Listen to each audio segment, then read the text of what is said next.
கர்த்தருடைய பரிசுத்த நாமத்திற்கு ஸ்தோத்திரம் உண்டாவதாக. தலை தாழ்த்தி ஜெபிப்போம். எங்களை நேசிக்கிற எங்கள் அன்பின் தகப்பனே, இந்த வேளைக்காக நாங்கள் நன்றியோடு உம்மை துதிக்கிறோம் அப்பா, உம்மை ஸ்தோத்தரிக்கிறோம். கர்த்தர் நல்லவர் என்பதை ருசித்து பார்க்க எங்களுக்கு தருணங்களை நீர் கொடுக்கிறீர். அதற்காக உமக்கு நன்றி அப்பா. இந்த நாளிலும் கர்த்தாவே அடியாளை மறைத்து நீர் வெளிப்படும் உடைய வார்த்தை என்னும் மன்னாவினால் எங்கள் ஒவ்வொருவரையும் நிரப்பியறலும் சுவாமி. அது எங்களுடைய வாழ்க்கையை சீர்திருத்தி கர்த்தருக்கேற்ற பாதையில் எங்களை வழிநடத்த போதுமானதாக இருக்கத்தக்கதாக எங்களை ஒவ்வொரு நாளும் நீர் பாதுகாத்து கொள்ளும் சுவாமி. உமது திருக்கரங்களிலே எங்களை தாழ்த்தி ஒப்பு கொடுக்கிறேன். இயேசுவின் இன்ப நாமத்தில் கெஞ்சி மன்றாடுகிறேன் பரம தகப்பனே, ஆமீன். இன்றைக்கு நான் எடுத்துக்கொண்ட தலைப்பு அற்புதம்.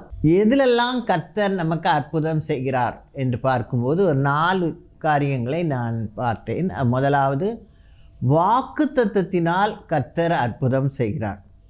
2 கொரிந்தியர் 1:20 அவர் என்ன சொல்கிறார் பாருங்க. தேவனுடைய வாக்குத்தத்தங்கள் எல்லாம் இயேசு கிறிஸ்துவுக்குள் ஆம் என்றும் அவருக்குள் ஆமேன் என்றும் இருக்கிறதே. தேவனுடைய வாக்குத்தத்தங்கள் எல்லாம் இயேசு கிறிஸ்துவுக்குள் ஆம் என்றும் அவருக்குள் ஆமேன் என்றும் இருக்கிறது. வாக்குத்தத்தங்கள் எல்லாம் கர்த்தருக்குள்ளே எப்படி இருக்குதா? ஆம் என்றும் ஆமேன் என்றும் இருக்கிறது. அப்படின்னா என்ன அர்த்தம்? அப்படியே நடக்கும். ஆண்டவருடைய வாக்குத்தத்தங்கள் நான் சொன்னபடி அப்படியே என்ன செய்யப்படும்? நிறைவேற்றப்படும். அதைத்தான் நம்ம 2 கொரிந்தியர் 1:20 பார்க்குறோம். அது யாருக்கு நிறைவேற்றப்பட்டது என்பதை முதலாவது ஆபிரகாம் என்பவனை கர்த்தர் கல்தேயர் தேசத்திலிருந்து அழைத்து என்ன செய்கிறார்? கூட்டி கொண்டு வருகிறார். அப்போது ஆண்டவர் அழைத்த உடனே என்ன செய்கிறான்? உடனே கீழ்ப்படுகிறான். ஆதியாகமம் 12ஆம் அதிகாரத்தில் அவன் எப்படி கீழ்ப்படிந்தான்றதை நம்ம பார்க்குறோம். கர்த்தரை பற்றி அறியாத ஒருத்தன் தான் அவன். என்ன செய்கிறான்? கர்த்தர் ஆபிரகாமை நோக்கி 12:1 நீ உன் தேசத்தையும் உன் இனத்தையும் உன் தகப்பனுடைய வீட்டையும் விட்டு புறப்பட்டு நான் உனக்கு காண்பிக்கும் தேசத்துக்கு போ அப்படின்னு ஆண்டவர் சொல்கிறார். உடனே அவன் என்ன செய்கிறான்? அதுக்கு கீழ்ப்படிந்து அவன் புறப்பட்டு போகிறான். 4ஆம் வசனம், கர்த்தர் ஆபிரகாமுக்கு சொன்னபடியே அவன் புறப்பட்டு போனான். லோத்தும் அவனோடே கூட போனான். ஆபிராம் ஆரானை விட்டு புறப்பட்ட போது 75 வயது உள்ளவனாயிருந்தான்.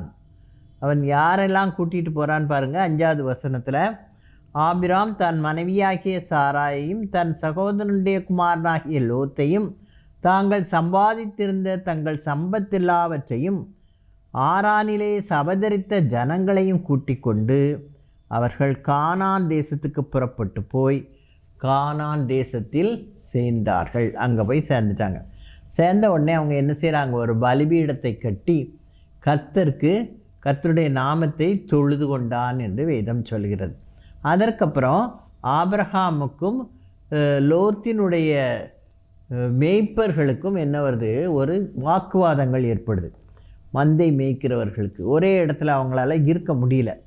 உடனே ஆபிரகாம் என்ன சொல்கிறான்? நம்ம 2 பேரும் பிரிந்து போவோம். நீ வலதுபுறம் சென்றால் நான் இடதுபுறம் செல்கிறேன், நீ இடதுபுறம் சென்றால் நான் வலதுபுறம் செல்கிறேன் சொன்னோடனே லோத்து 10ஆம் வசனம் 13ஆம் அதிகாரம் 10ஆம் வசனம், லோத்து தன் கண்களை ஏறெடுத்து பார்த்து யோர்தான் நதிக்கு அருகான சமபூமி முழுவதும் நீர்வளம் பொருந்தினதாக இருக்க கண்டான்.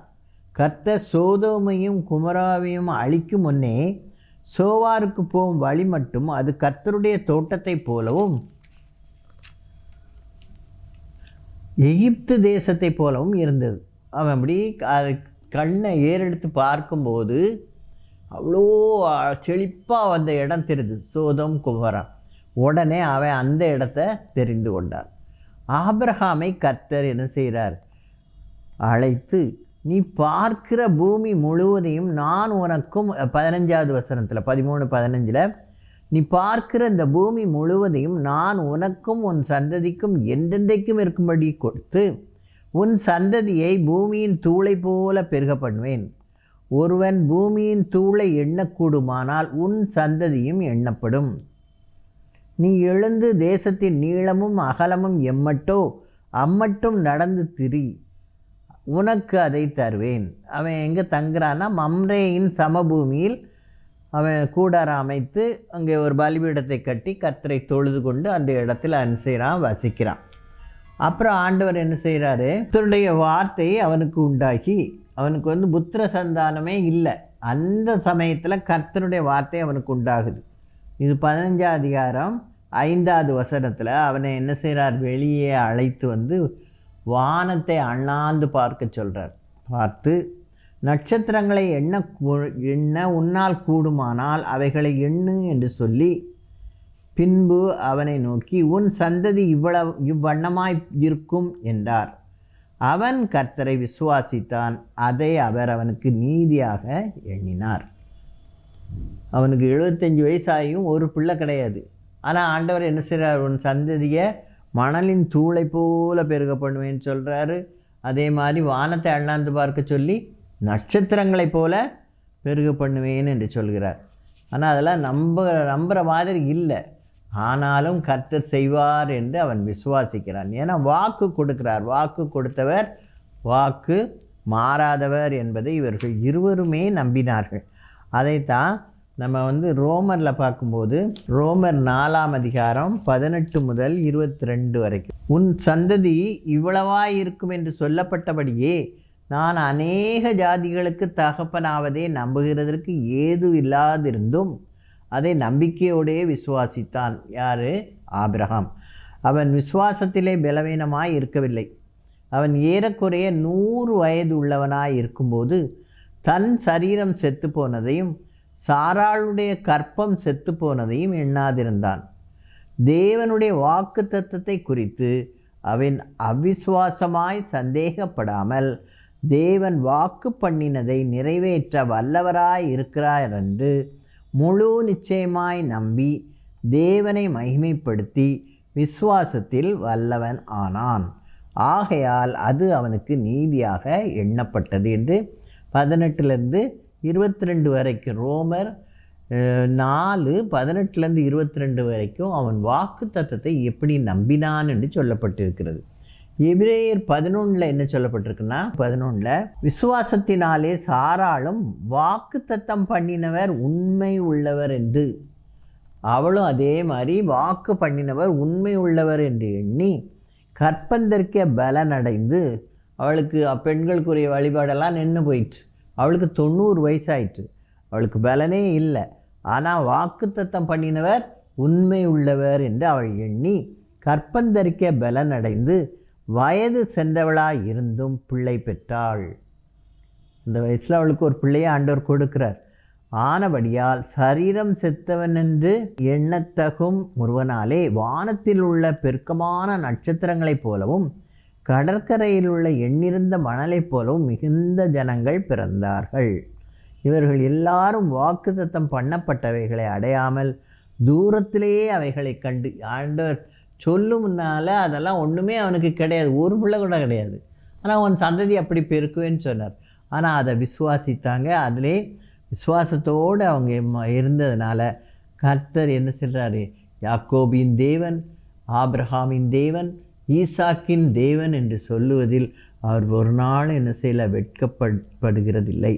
அவர்களுக்கு ஒரு நகரத்தை என்ன செய்தார், ஆயத்தம் பண்ணினார் என்று எபிரேயர் 11:16 சொல்லப்பட்டிருக்கு. அப்படி அவர்கள் தேவனுடைய வாக்கு தத்தத்தை நம்பினார்கள், விசுவாசித்தார்கள். அதனால் வாக்கு பண்ணினவர் உண்மை உள்ளவர். அவருக்குள் எப்படி இருக்கா, ஆம் என்றும் ஆமேன் என்றும் இருக்கிறது. அதனால் அந்த வாக்கு தத்தம் பண்ணினவர் உண்மை உள்ளவராய் இருக்கிறதுனால் அந்த வாக்கு தத்தத்தை நம்பும் பொழுது கர்த்தர் நமக்கு என்ன செய்கிறார், அற்புதத்தை செய்கிற தேவனாக இருக்கிறார். 100 வயதிலேயும் ஆபிரகாம் பிள்ளை பெறுவதற்கு கர்த்தர் கிருபை தந்தார். அப்போ அவங்க அதை என்ன செய்தார்கள், வாக்கு பண்ணினதை அவர்கள் நம்பினார்கள், விசுவாசித்தார்கள். அதனால் கர்த்தர் என்ன செய்தார், அவர்களை ஆசீர்வதித்தார். அவர்கள் சந்ததி இன்னும் வரைக்கும் என்ன செய்து கொண்டே இருக்குது, பெருகிக்கொண்டே இருக்கிறது இல்லையா. அந்த மாதிரி கர்த்தர் வாக்கு பண்ணினார், அல்லது கண்டிப்பாக அவருடைய வாக்கு தத்தங்கள் நிறைவேறும். அதன் மூலமாக அற்புதங்கள் நடக்கும். அடுத்தது விசுவாசத்தினால் அற்புதம். விசுவாசித்தால் தேவனுடைய மகிமையை காண்போம். ஆண்டவர் சொன்னார்ல மார்த்தாள்கிட்ட, நீ ஐயோ 4 நாள் ஆயிட்டே நாரி போயிட்டேன்னு சொன்னான். அப்போ ஆண்டவர் உடனே அவள்கிட்ட என்ன சொல்கிறாரு, நீ விசுவாசித்தால் தேவனுடைய மகிமையை காண்பாய் அப்படின்னு சொல்கிறார். அப்போ அந்த விசுவாசம் நமக்குள்ளே இருக்கணும். வேதாகமத்தில் நம்ம பார்க்கும்போது மார்க் 5 அதிகாரம் 22 43 வரைக்கும் பார்த்தா எப்படி விசுவாசித்தார்கள், எப்படி நிறைவேறிற்று, அற்புதம் நிகழ்ந்தது என்று பார்க்கும் பொழுது, யவீரு என்ற ஜபாலய தலைவனுக்கு ஒரே ஒரு குமாரத்தி தான். அந்த குமாரத்தையும் மரணத்தைப்படுகிறான். யவீர் ஜபாலய தலைவன் என்ன செய்கிறான், இயேசுவினிடம் வந்து அவரிடத்தில் பணிந்து கொண்டான். பணிந்து கொண்டு, நீர் எப்படி ஆகிலும் என் வீட்டுக்கு வந்து என் மகளை தொட்டு சுகப்படுத்த வேண்டும் என்று சொல்லி கேட்குறான். உடனே இயேசுவும் சரி நான் வாரேன்னு சொல்லி அவர்களோட கிளம்பி நடந்து வருகிறார். அப்படி அவர் வரும்பொழுது பெரும்பாலுள்ள ஒரு ஸ்திரீ இந்த செய்தியை கேட்கிறார். திரளான கூட்டம் வருதே என்னன்னு கேட்கும்போது இயேசுவானவர் வருகிறார் என்று அவளும் அறிந்து, அவள் தன்னுடைய ஆஸ்தி எல்லாத்தையும் என்ன செய்தார், தன்னுடைய வியாதிக்காக செலவழித்து ஒன்றும் பலன் அளிக்காமல் அவளுக்குள்ள ஒரு விசுவாசம் வருகிறது. பாருங்கள், மார்க்கு 5 அதிகாரம் 27 பாருங்கள். இயேசுவை குறித்து கேள்விப்பட்டு, நான் அவருடைய வஸ்திரங்களையாகிலும் தொட்டால் சொஸ்தமாவேன் என்று சொல்லி அந்த ஜனக்கூட்டத்துக்குள்ளே அவருக்கு பின்னாக வந்து அவருடைய வஸ்திரத்தை யாருக்கும் தெரியாமல் மெதுவாக தொட்டான். தொட்ட உடனே அவளுடைய சரீரத்தில் இருந்த இரத்தப்போக்கு அப்படியே நின்று போயிற்று. அவளுடைய வேதனை நீங்கி ஆரோக்கியம் அடைந்ததை அவள் தன் சரீரத்தில் உணர்ந்தாள். உடனே இயேசு என்ன செய்கிறாரு, தம்மை சுற்றி இருக்கிறவங்களை பார்த்து, என்னை தொட்டது யார்? அவங்களுக்கெல்லாம் ஒரே ஆச்சரியம், என்ன இத்தனை பேர் நெருக்கிக்கிட்டு வர, உம்மை தொட்டது யாருன்னு கேட்குறீரே அப்படின்னு சொல்லும்போது அவர் என்ன சொல்கிறாரு, என்னிலிருந்து வல்லமை புறப்பட்டதை நான் உணர்ந்தேன், அதனால் என்னை தொட்டது யார் என்று கேட்குறாரு. உன்னை தான் மறைந்திருக்க முடியாதுன்னு சொல்லி பயந்து நடுங்கி அவருக்கு முன்னால் வந்து நடந்ததை அவரிடத்தில் சொல்கிறார். உண்மையெல்லாம் அவருக்கு சொன்னாள். அப்போ அவர் என்ன சொல்கிறான்னு பாருங்கள், 34 மார்க் 5:34. அவர் அவளை பார்த்து, மகளே உன் விசுவாசம் உன்னை ரட்சித்தது. விசுவாசத்தோடு என் சரீரத்தின் வஸ்திரத்தை தொட்டாகிலும் நான் சுகமாவேன் என்று விசுவாசித்தாள். அதன்படி தொட்டால் சுகமானாள். அதனால் நீ விசுவாசித்தது உன்னை ரட்சித்தது. நீ சமாதானத்தோடே போய் உன் வேதனை நீங்கி சுகமாயிரு என்றார். அப்படி அவர் சொல்லிட்டு இருக்கும்போது ஜபாலய தலைவனுடைய வீட்டிலிருந்து ஆட்கள் வராங்க. வந்து, உன்னுடைய மகள் என்ன செய்து விட்டாள், மரித்து விட்டாள், இனி போதகரை வருத்தப்படுத்த வேண்டாம், அவரை அனுப்பிட்டு நீ வா, உன் மகளுக்கு செய்ய வேண்டிய காரியங்களை பார்க்கணும், அதனால் நீ வான்னு சொல்லி கூப்பிட்றாங்க. அப்போ இயேசுவானவர் அவன் பக்கமாக திரும்பி, பயப்படாதே, விசுவாசம் உள்ளவனாயிருன்னு சொல்கிறார். அவனும் அந்த நம்பிட்டான். ஆண்டவர் சொல்லிட்டாரு, கண்டிப்பாக என்ன செஞ்சிருவார், சுகம் கொடுத்துருவாருன்னு அவன் விசுவாசித்தான். விசுவாசித்து இயேசுவை தன்னுடைய வீட்டிற்கு கூட்டிகிட்டு போகிறான். வீட்டில் அங்கே எல்லாரும் அழுதுகிட்டு கிடக்காங்க. அழுகிறவர்களையெல்லாம் வெளியே தள்ளிட்டு ரூமுக்குள்ளே பேதுரு, யோவான், யாக்கோபு இந்த 3 பேரோட அவங்க தாய் தாப்பனையும் கூட சேர்த்து உள்ளே போகிறான். உள்ளே போனார் இயேசுவானவர். உள்ளே போய் அந்த பிள்ளை இருந்த இடத்திற்கு வந்து பிள்ளையின் கையை பிடித்து தூக்கி தலித்தாகுமி என்றார். அதுக்கு என்ன அர்த்தமா, சிறு பெண்ணே எழுந்திரு என்று அர்த்தமா. அவள் 12 வயதுடைய சிறு பெண். அவளை கையை பிடித்து ஆண்டவர் தலித்தாகுமி என்றார். உடனே சிறு பெண்ணே எழுந்திரு என்று உனக்கு சொல்லுகிறேன் என்று அர்த்தமா. உடனே அந்த சிறு பெண் என்ன செய்தாள், எழுந்தாள், நடந்தாள் என்று சொல்லப்பட்டிருக்கிறது. அதை பார்த்தவங்க எல்லாரும் என்ன செய்கிறாங்க, ஆச்சரியப்படுறாங்க. உடனே ஆண்டவர் என்ன சொல்கிறாரு, சிறு பெண்ணுக்கு ஆகாரம் கொடுங்கள் அப்படின்னு சொல்கிறார். இப்போ இந்த 2 சம்பவங்களை நம்ம பார்க்கும்போது யவீருவுக்கும் நல்ல விசுவாசம் இருந்துச்சு. பிள்ளை செத்து போயிட்டுன்னு சொன்ன பிறகும் இயேசுவை தான் வீட்டுக்கு கூட்டிகிட்டு வந்தார் இல்லையா. அதே மாதிரி அந்த பெரும்பாடு உள்ள ஸ்திரியும் அவருடைய வஸ்திரத்தின் ஓரத்தை தொட்டாயிலும் சுகமாவேன் என்று அவள் விசுவாசித்தான். அப்போ விசுவாசத்தினால் என்ன கிடைக்குது நமக்கு, அற்புதம். ஆண்டவரிடத்துலேருந்து அற்புதம் நமக்கு நடக்கும். மூணாவது, துதியினால் அற்புதம் நடக்கும். துதிக்கும் போது அற்புதம் நடக்குமா? அது சங்கீதம் 50:23 என்ன சொல்லப்பட்டிருக்குன்னா, சோஸ்திர பலியிடுகிறவன் என்னை மைமைப்படுத்துகிறான், தன் வழியை செவ்வைப்படுத்துகிறவனுக்கு தேவனுடைய இரட்சிப்பை வெளிப்படுத்துவேன் என்று சொல்கிறார். சோஸ்திர பலியிடுகிறவன் என்னை மகிமைப்படுத்துகிறான். சோஸ்திர பலி செலுத்தினோன்னா நம்ம கர்த்தரை என்ன செய்கிறோம்? மகிமைப்படுத்துகிறோம். அப்படி மகிமைப்படுத்தும் போது செவ்வைப்படுத்துகிறவனுக்கு தேவனுடைய இரட்சிப்பை வெளிப்படுத்துவேன் என்று சொல்கிறார். தன் வழியை அவன் மகிமைப்படுத்துகிறான், தன் வழியை அதனால் செவ்வைப்படுத்துகிறான், தேவனுடைய இரட்சிப்பை வெளிப்படுத்துவேன் என்று சொல்கிறார் ஆண்டவர். அப்போ நம்ம சோஸ்திர பலி செலுத்தும் பொழுது நமக்கு என்ன கிடைக்கும்? அற்புதம் கிடைக்கும். அப்படி யாரெல்லாம் துதித்தார்களோ அவர்கள் எல்லாரும் என்ன செய்தார்கள்? ஆண்டவரிடத்திலிருந்து அற்புதம் பெற்றுக்கொண்டார்கள். முதலாவது யோசுவாவை பார்ப்போம். யோசுவா என்ன சொல்கிறான்?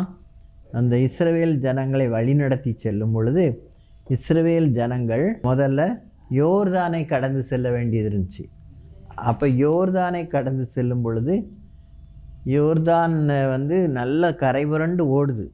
அப்போ யோர்தானை கடந்து செல்றதுக்காக முதல்ல என்ன செய்ய சொல்கிறாரு? இன்றைக்கு உங்களை பரிசுத்த பண்ணி கொள்ளுங்கள், நாளைக்கு கர்த்தர் உங்கள் நடுவில் அற்புதங்களை செய்வார். நம்ம பரிசுத்தமாக இருந்தால் தான் கர்த்தர் நமக்கு என்ன செய்வார்? அற்புதம் செய்வார். அதனால் எல்லாரும் என்ன செய்யணும்? பரிசுத்தப்படுத்தி கொள்ளுங்கள். பரிசுத்தப்படுத்திய பின்பு அந்த உடன்படிக்கை பெட்டியை சுமக்கிற ஆசாரியருடைய கால்கள் அந்த யோர்தான் நதியில் பட்ட உடனே அந்த தண்ணி என்ன செஞ்சிட்டான்? அப்படியே பிரிஞ்சு வெட்டாந்திரையாகி அது வழியாக என்ன செஞ்சாங்க? இஸ்ரவேல் ஜனங்கள் கடந்து சென்றார்கள். அவர்கள் செல்லும் வரைக்கும் அந்த உடன்படிக்கை பெட்டியை சுமந்து சென்ற ஆசாரியர்கள் அங்கே அந்த யோர்தான்லேயே நின்னார்களாம். அப்போ அந்த அற்புதம் நடக்குது. யோர்தான் கரை புரண்டு ஓடுகிறா யோர்தான் அங்கே என்ன செய்து ஒரு இடத்துல குவிந்து நிற்கிறது. அப்படி அதை கடந்து வெளியே வந்த பிறகு திரும்பவும் ஒரு அடைப்பு இருக்குது. எதுனா எரிகோ மதில். அது பெரிய மதில். அந்த மதிலில் மாட்டு வண்டியெலாம் போகுமா, அவ்வளோ அகலமாக இருக்கும்.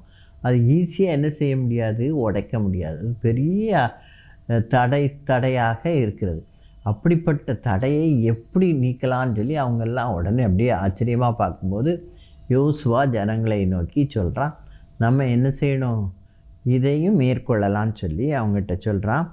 நம்ம ஆசாரியர்கள் உடன்படிக்கை பெட்டியை எடுத்துக்கொண்டு போங்கள், அவங்களுக்கு முன்னால் 7 எக்காளங்களையும் 7 ஆசாரியர்கள் கர்த்தருடைய பெட்டிக்கு முன்பாக பிடித்து கொண்டு போக வேண்டும். கர்த்தருடைய பெட்டியை ஆசாரியர்கள் தூக்கிட்டு போனோம். அதுக்கு முன்னால் 7 ஆசாரியர்கள் எக்காளங்களை ஊதுறதுக்கு வசதியாக எக்காளங்களை பிடித்து கொண்டு போனோம். அதுக்கு ஜனங்களை நோக்கி, பட்டணத்தை சுற்றி நடந்து போங்கள், யுத்த சன்னத்தனரானவர்கள் கர்த்தரின் பெட்டிக்கு முன் நடக்க கடவர்கள். அப்படி மக்கள் போகணும், அதுக்கப்புறம் யுத்தம் பண்ணுறவங்க அதுக்கு முன்னால் நடந்து போகணும் அப்படின்னு சொல்லி யுத்த வீரர்கள் எல்லாரும் அப்படி வரிசையாக போகணும். அப்படி அவர்கள் போகும்போது ஒருத்தருக்கு ஒருத்தர் என்ன செய்யக்கூடாது? பேசக்கூடாது, அமைதியாக போகணும். ஒரு நாளைக்கு ஒரு தடவை அப்படி சுற்றி வரணும். பட்டணத்தை மதிலே ஒரு தடவை என்ன செய்யணும்? சுற்றி வரணும். அதுக்கப்புறம் 6 நாள் அப்படி போகணும். 7ஆவது நாளில் 7 முறை சுற்றி வரணும். அதே மாதிரி 7ஆவது முறை வரும்போது எக்காளம் தொனிக்கப்படும். உடனே எல்லாரையும் யோசுவா பார்த்து என்ன சொல்கிறான்? 16வது வசனம், யோசுவா 6:16, 7ஆந்தரம் ஆசாரியர் எக்காளங்களை ஊதுகையில் யோசுவா ஜனங்களை நோக்கி, ஆர்ப்பரியுங்கள், பட்டணத்தை கர்த்தர் உங்களுக்கு ஒப்பு கொடுத்தார் அப்படின்னு சொல்கிறான். அந்த பட்டணத்துக்குள்ளே இருக்கிறது எதையும் நீங்கள் என்ன செய்யக்கூடாது? எடுக்கக்கூடாது. எல்லாம் சாபத்தீடானது. தங்கமும் வெள்ளியும் மட்டும் அவருக்குரியது. அதை மட்டும் நீங்கள் சேர்த்து கொள்ளலாம். மற்ற எல்லாத்தையும் நீங்கள் என்ன செய்து விட வேண்டும்? அழித்து விட வேண்டும் என்று ஆண்டவர் ஒரு கட்டளை கொடுக்கிறார். அதை யோசுவா சொல்கிறான் அந்த மக்களுக்கு. அதன்படி அவர்கள் ஆர்ப்பரித்தார்கள். 7ஆவது நாளில் 7ஆவது முறை சுற்றி வரும்போது எக்காளம் தொனிக்கையில் அவர்கள் ஒன்று போல எல்லாரும் சேர்ந்து ஆர்ப்பரித்த உடனே ஒன்றும் செய்யலை. கட்டடத்தை இடிக்கவோ ஒன்றும் செய்யலை. அவங்க ஆர்ப்பரித்தாங்க. உடனே கட்டடம் என்ன செஞ்சான்? அப்படி இடிஞ்சு விழுந்துச்சான். உடனே இடிஞ்ச பக்கத்தில் இருந்தவங்க எல்லாரும் அவங்களுக்கு நேராக என்ன செய்தார்கள், பட்டணத்துக்குள்ளே போனாங்க. போய் அங்கே இருக்கிற மக்களை என்ன செய்தார்கள், அடித்து கொண்டு அவர்களை வெட்டி சாய்த்தார்கள். யாரும் சிறியோர் முதல் பெரியோர் வரை எல்லாரையும் அழித்துட்டாங்க. மிருகங்கள் எதுவுமே அங்கே இல்லாதபடி என்ன செய்யப்படணும்னு சொல்லிட்டார் ஆண்டவர். அவர்களை அழித்து சுட்டரிக்க வேண்டும், பட்டையை கற்கினால் சங்காரம் பண்ணினார்கள் என்று தான் வேதம் சொல்கிறது. அந்த அளவுக்கு அவங்க அந்த இடத்துல வெற்றி பெற்றார்கள். அவங்க போய் வேவு பார்க்க சென்ற பொழுது எரிகோ மதிலில் இருந்த அந்த ராகாப் என்ற பெண் அவர்களை காப்பாற்றினாள்ல, அதனால் அவளுடைய குடும்பத்தை மாத்திரம் என்ன செய்யணும், முதல்ல வெளியே கூட்டிகிட்டு வந்துருங்க, அதுக்கப்புறம் நம்ம அவங்களோட மற்றவர்களோடு போராடுவோன்னு சொல்லி யோசுவா கட்டளை கொடுத்ததுனால ராகாப்பும் அவளுடைய குடும்பத்தார் யாரெல்லாம் அந்த வீட்டுக்குள்ளே இருந்தாங்களோ அவங்க எல்லாரும் வெளியே வந்து அவர்கள் காக்கப்பட்டார்கள். மீதி எல்லாரும் அழிக்கப்பட்டார்கள்.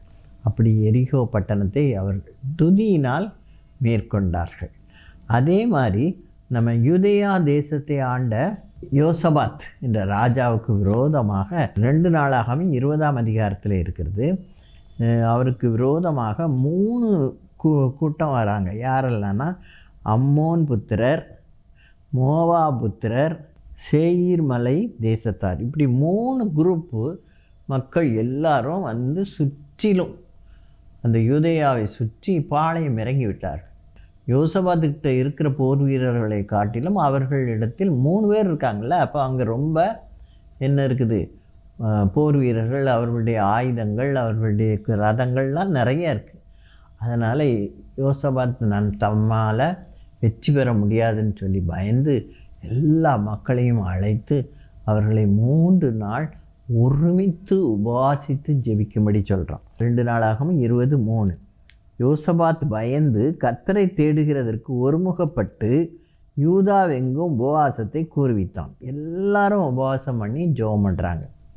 ஜெபம் பண்ணும்போது தேவாலயத்தில் போய் ஜெபம் பண்ணும்போது எப்படி ஜெபம் பண்ணான்னு கூட சொல்லப்பட்டிருக்கு. 20:12 இந்த ஏராளமான கூட்டத்திற்கு முன்பாக நிற்க எங்களுக்கு பலன் இல்லை, நாங்கள் செய்ய வேண்டியது இன்னதென்று எங்களுக்கு தெரியவில்லை, ஆகையால் எங்கள் கண்கள் உமையே நோக்கி கொண்டிருக்கிறது என்றார்கள்.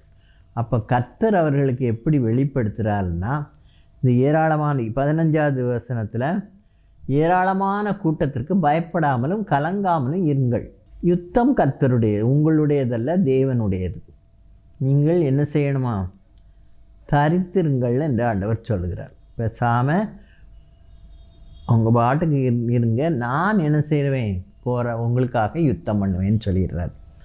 உடனே அடுத்த நாள் யோசபாத் என்ன செய்கிறான், அப்படியே அந்த இஸ்ரவேலுடைய சேனையை அப்படியே வரிசையாக நிப்பாட்டி அந்த போர் வீரர்களுக்கு முன்பாக யாரை கொண்டு நிறுத்துகிறான்னா பாடகர்களை கொண்டு நிறுத்துகிறான்.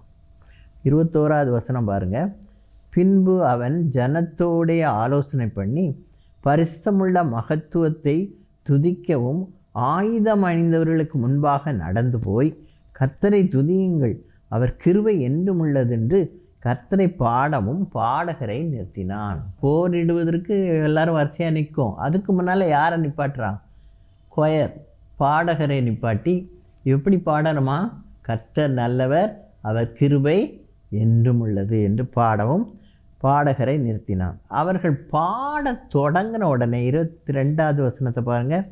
அவர்கள் பாடி துதி செய்ய தொடங்கின போது யூதாவுக்கு விரோதமாய் வந்து பதிவிருந்த அம்மோன் புத்திரரையும் மோவாபியரையும் சேயீர் மலை தேசத்தாரையும் ஒருவருக்கு விரோதமாய் ஒருவரை கர்த்தர் எழும்ப பண்ணினதனால் அவர்கள் வெட்டுண்டு விழுந்தார்கள். எல்லாரும் ஒருத்தருக்கு ஒருத்தர் வெட்டி என்ன செஞ்சிட்டாங்க, இறந்து போயிட்டாங்க.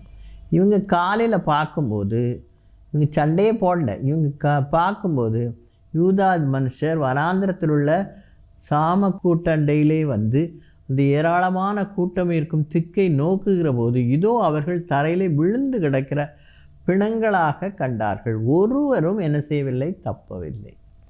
அது காரணம் என்ன, அவர்கள் பாடகர் நின்று என்ன பாட்டை பாடினாங்க, கர்த்தர் நல்லவர், அவர் கிருபை என்றும் உள்ளது. அப்படி நம்ம கர்த்தரை துதிக்கும் போது போர் வந்தாலும் அந்த போரில் என்ன செய்யலாம்? வெற்றி பெறலாம். நம்ம போரிடவே வேண்டாம், யுத்தம் கர்த்தருடையது. அதனால் துதியின் மூலம் இந்த அற்புதங்கள் 2 அற்புதங்களும் நடந்திருக்கிறது. அதனால் நம்ம எப்பவும் கர்த்தரை என்ன செய்ய வேண்டும்? துதிக்கிறவர்களாக காணப்பட வேண்டும். கடைசியாக வார்த்தையினால் அற்புதம். கர்த்தருடைய வார்த்தையினால் அற்புதம். யோவான் 1:1 ஒரு வசனம் எல்லாருக்குமே தெரியும். ஆதியிலே வார்த்தை இருந்தது, அந்த வார்த்தை தேவனிடத்தில் இருந்தது, அந்த வார்த்தை தேவனாயிருந்தது. ஆதியிலே வார்த்தை இருந்தது. வார்த்தை யார்? தேவன்தான். அந்த வார்த்தை தேவனாயிருந்தது. 1:14 என்ன சொல்லப்பட்டிருக்கு? அந்த வார்த்தை மாம்சமாகி கிருபையினாலும் சத்தியத்தினாலும் நிறைந்தவராய் நமக்குள்ளே வாசம் பண்ணினார். அவருடைய மகிமையை கண்டோம். அது பிதாவுக்கு ஒரே பேரானுடைய மகிமைக்கு ஏற்ற மகிமையாகவே இருந்தது. அது யார்? இயேசு கிறிஸ்து. இயேசு கிறிஸ்து மனிதருக்குள்ளே என்ன செய்கிறார்? வாசம் பண்ணுகிறார். அப்படி ஆண்டவர் என்ன செய்கிறார்? தம்முடைய வார்த்தையினால் உலகம் முழுவதையும் என்ன செய்தார்? சிருஷ்டித்தார். நம்ம சிருஷ்டிப்பை பார்க்கும்போது பாருங்கள், ஆதியாகமம் 1 அவருடைய சிருஷ்டிப்பை குறித்து சொல்லப்பட்டிருக்கு. அதில் எப்படி அவர் சிருஷ்டித்திருக்கிறார் என்று பாருங்கள். அவர் முதல்ல தேவன் வெளிச்சம் உண்டாக கிடவுது. ரொம்ப எல்லாம் பூமியெல்லாம் ஒழுங்கின்மையாக இருந்துச்சு. அதனால் தேவன் வானத்தையும் பூமியையும் சிருஷ்டித்தார். தேவன் வெளிச்சம் உண்டாக கிடவுது என்றார், வெளிச்சம் உண்டாயிட்டு. ஒரு வார்த்தை தான், வெளிச்சம் உண்டாக கிடவுது அப்படின்னா உடனே வெளிச்சம் உண்டாயிட்டு. அடுத்தாப்புல ஆண்டவர் என்ன செய்தார்? ஆகாய விரிவு உண்டாக கிடவுது என்று சொன்னார். உடனே ஆகாய விரிவு உண்டாயிற்று. 3வது நாள் ஆண்டவர் சொல்கிறார், பூமியின் மேல் பிரகாசிக்கும் ஆகாய விரிவுகளை சுடர்களாக்க இருக்க கடவுது என்றார். அது அப்படியே ஆயிற்று. அது 4வது நாள். 5வது நாள் அவர் மிருகங்களெல்லாம் உண்டாக்கிட்டார். மிருகங்கள், பூமியில் ஜாதியான ஜீவ ஜந்துக்கள், நாட்டு மிருகங்கள், காட்டு மிருகங்கள் எல்லாத்தையும் ஆண்டவர் உண்டாக்கிட்டார். 6வது நாள் தேவன் தமது சாயலாகவும் தமது ரூபத்தின்படியையும் மனுஷனை உண்டாக்குவோமாக, அவர்கள் சமுத்திரத்தின் மச்சங்களையும் ஆகாயத்து பறவைகளையும் பூமியின் மேல் ஊறும் சகல பிராணிகளையும் ஆழக்கடவர்கள் என்றார். அப்படியே ஆண்டவர் என்ன செய்தார்? மனுஷனை உருவாக்கினார். அவர் எப்படி உண்டாக்கியிருக்கார்? 27ஆம் வசனம், தேவன் தம்முடைய சாயலாக மனுஷனை சிருஷ்டித்தார், அவனை தேவ சாயலாகவே சிருஷ்டித்தார், ஆணும் பெண்ணுமாக அவர்களை சிருஷ்டித்தார். இப்படி ஆண்டவர் தம்முடைய ஒரே வார்த்தையினால் 6 நாட்களுக்குள்ளாக எல்லாவற்றையும் ஆண்டவர் சிருஷ்டித்தார். அவருடைய வார்த்தை அவ்வளவு வல்லமையுடைய வார்த்தையாக இருந்தது. அதே மாதிரி கர்த்தர் லூக்கா 4ஆம் அதிகாரம் 33-35 வசனங்களில் இயேசு தேவாலயத்தில் போய் பிரசங்கம் பண்ணும்போது அங்கே ஒரு அசுத்தாவி பிடித்த ஒரு மனிதன் இருந்தான். அவனுக்குள்ளே இருந்த சாத்தான் என்ன செய்ய, இயேசுவை பார்த்தோன்னே அவன் சத்தம் போட ஆரம்பிச்சிடறான். உடனே ஆண்டவர் என்ன சொல்கிறாரு? அவனை பார்த்து அந்த சாத்தானை விரட்டுறார். 4:33-35 ஜெபாலயத்திலே அசுத்தாவி பிடித்திருந்த ஒரு மனுஷன் இருந்தான். அவன், ஐயோ நசரேயனாகிய இயேசுவே, எங்களுக்கும் உமக்கும் என்ன? எங்களை கெடுக்கவா வந்தீர்? உம்மை இன்னார் என்று அறிவேன், நீர் தேவனுடைய பரிசுத்தர் என்று உரத்த சத்தமிட்டார். உடனே இயேசு என்ன விரட்டுறார், நீ பேசாமல் இவனை விட்டு புறப்பட்டு போ என்று அதை அதட்டினார்.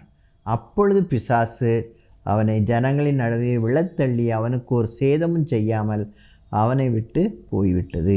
உடனே எல்லாரும் ஆச்சரியப்படுறாங்க, எப்படிடா இப்படி விரட்டின உடனே எல்லாம் சாசெல்லாம் என்ன செய்யுது? ஓடுது அப்படின்னு சொல்கிறாங்க. அவர் பிரசங்கம் பண்ணாலும் அந்த போதகத்தை கேட்ட மக்கள் என்ன சொல்கிறாங்க? 32வது வசனம், அவருடைய வசனம் அதிகாரமுள்ளதாக இருந்தபடியால் அவருடைய போதகத்தை குறித்து அவர்கள் ஆச்சரியப்பட்டார்கள். அவருடைய வார்த்தையில் அதிகாரம் இருந்தது. அவருடைய வார்த்தையினால் என்ன செய்யப்பட்டுச்சு?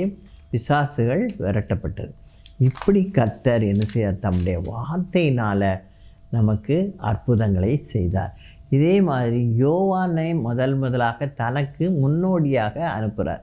அவனுக்குள்ளே இருந்த ஆவியானவர் அவன் மூலமாக மக்களை மனந்திரும்புங்கள், பல்லவ ராஜ்யம் சமீபித்திருக்கிறது என்று போதிக்கும்படி செய்தார்.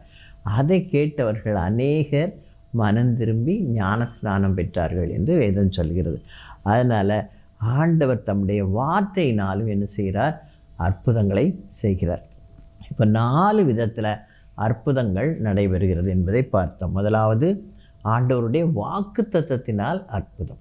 ஆபிரகாமுக்கு கர்த்தர் வாக்கு பண்ணினார், அதை நிறைவேற்றினார். அவருக்கு 100 வயசு, அவர் மனைவிக்கு 90 வயசாக இருக்கும்போது கர்த்தர் வாக்கு பண்ணினவர் உண்மை உள்ளவர் என்று அவர்கள் நம்பினார்கள். அதனால் கர்த்தர் அவர்களுக்கு ஈசாக்கு என்ற குமாரனை கொடுத்து அதன் மூலமாக அவனுடைய சந்ததியை பெருக பண்ணினார். மணலத்தனையாய் பெருக பண்ணினார், நட்சத்திரங்களைப் போல பெருக பண்ணினார். அடுத்தது விசுவாசத்தால் அற்புதம்.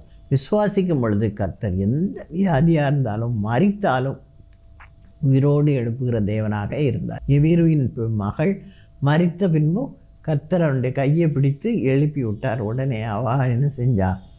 எழுந்தாள், நடந்தாள், சாப்பிட்டாள். அப்போ அந்த அளவுக்கு கர்த்தர் என்ன செய்கிறார்? உயிரோடு கொடுக்குறார். இதெல்லாம் ஒரு அற்புதம்.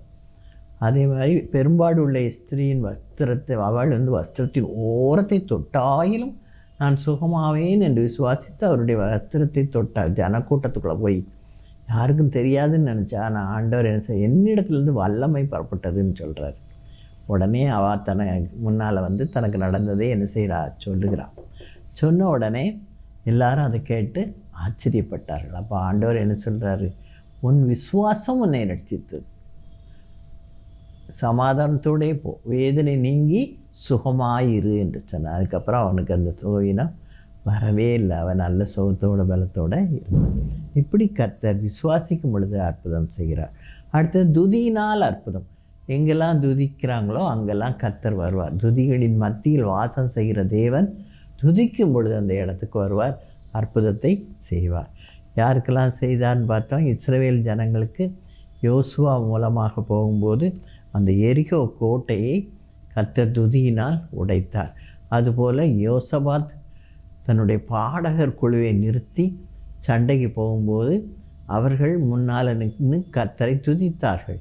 கர்த்தர் நல்லவர், அவர் கிருபை என்றும் உள்ளது என்று துதிக்கும் பொழுது எதிரிகளை தங்களுக்குள்ளே வாளால் வெட்டி ஒருத்தருக்கு ஒருத்தர் சண்டை போட்டு மரித்து போனார்கள்.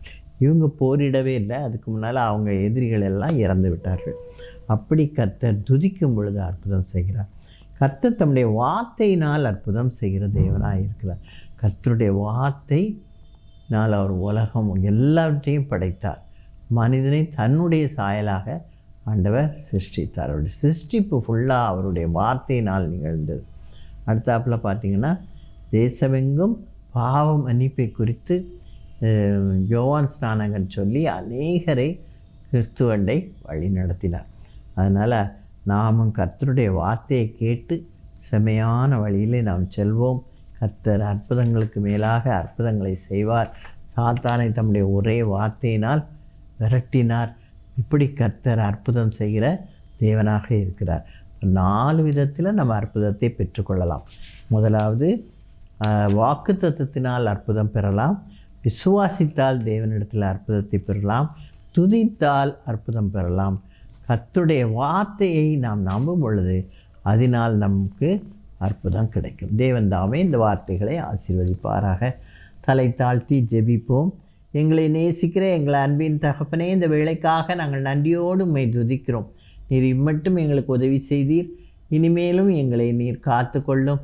நீர் அற்புதம் செய்கிற தேவனப்பா, அப்படியே எங்களுக்கு நீர் அற்புதம் செய்யும். ஆண்டவரே, இந்த கிராஸ் டிவிக்காக ஜெபிக்கிறோம். நீரே ஆசீர்வதியும், நீரே வழி நடத்தும். இயேசுவின் இன்ப நாமத்தில் கெஞ்சி மன்றாடுகிறேன் பரம தகப்பனே, ஆமீன். இம்மட்டும் அற்புதம் என்ற தலைப்பில் தியானித்தோம். தேவன் தாமே நம்ம ஒவ்வொருவரையும் ஆசீர்வதிப்பாராக. God bless you all.